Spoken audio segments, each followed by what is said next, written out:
So now we move to Sleeping Beauty, which always confused me as to how they could make a full-length feature film from a story that really takes like 5 minutes to read. That's beside the point. Beside the point is that a jealous witch casts a spell for her firstborn daughter to die when she turns 16.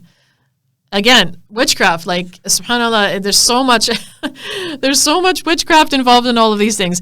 And anybody who's looking at this, if you don't think that Muslims use witchcraft these days, then you are mistaken. You can do a real quick Google search or videos or something like that showing different people who are raqis. They recite and they do like they help people dismantle these talismans and acts of witchcraft.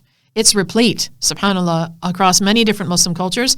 And we find the people who have come over to North America, they're also practicing it here. So when we say witchcraft, we're actually talking about something real, and it is something that we have to deal with as Muslims. So I just want us to be aware of that. You know, we read قُلْ هُوَ اللَّهُ أَحَدٌ قُلْ أَعُوذُ بِرَبِّ الْفَلَقِ and قُلْ أَعُوذُ بِرَبِّ النَّاسِ over ourselves before we go to bed. We recite it on our children, and we seek refuge in Allah from being affected by witchcraft. Ameen. Other witches, who Disney likes to call fairies, they cast a spell to change it into sleep. Now, in Islam, we have many ways of undoing magic, and the first of which is to find whatever talisman or object is present and remove, burn, or destroy it, reciting ayahs of Quran. So, like I said, the three last surahs, Surah Al-Fatiha, Ayat Al-Kursi, all of these are recommended for dealing with witchcraft in and of itself. So the spell can be broken by, guess what? A kiss from a non-mahram. Are we surprised? Even the prince isn't strong enough to resist the witch, and she imprisons him. So the prince is not stronger than the Prophet ﷺ, being affected by magic, and even happened to him, and it is a test. So we understand that witchcraft is a test. If we are affected by witchcraft or jinn possession or any of these kinds of things, even the Prophet ﷺ, who was the strongest man and the one closest to Allah, he sought refuge in Allah, and he used these methods that we talked about to protect himself from these things. Now, it's not up to the father or the mother or the family or anybody else in authority to rescue the prince and help the princess or whatever. It's up to the other witches, right? So we see the witches, the people seeking refuge in other witches to help against other witchcraft. So subhanAllah, and of course, what are they doing? They're just, freeing the prince so he can go kiss her, which we don't want to happen either.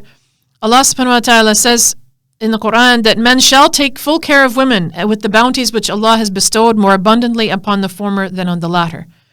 So ideally, the father and the brothers or whoever else is in the family, they would be doing battle to try to protect them and save the both of them. It wouldn't be, we shun witchcraft and we shun, interacting with the jinn, and we would not be looking into, asking one for protection from the other or help with the other. And where is the hope in these stories? The hope is all put in magic and kissing.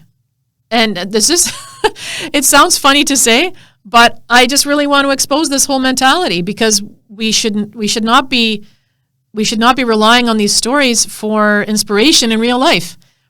If all I can do today is to basically tell you to make sure that you frame these things as fiction and entertainment, and remove all of the cloud of this weird romanticism and nonsense from your mind in your actual life, then I hope that I can accomplish that, at least, inshallah. The princess's father protects his daughter from magic and sorcery while she is affected with an illness, and he makes dua for her and applies the medicine and cures from the Quran and Sunnah for her illness. A good young man who is sincere and strong marries her, and they live in good health and the protection of Allah.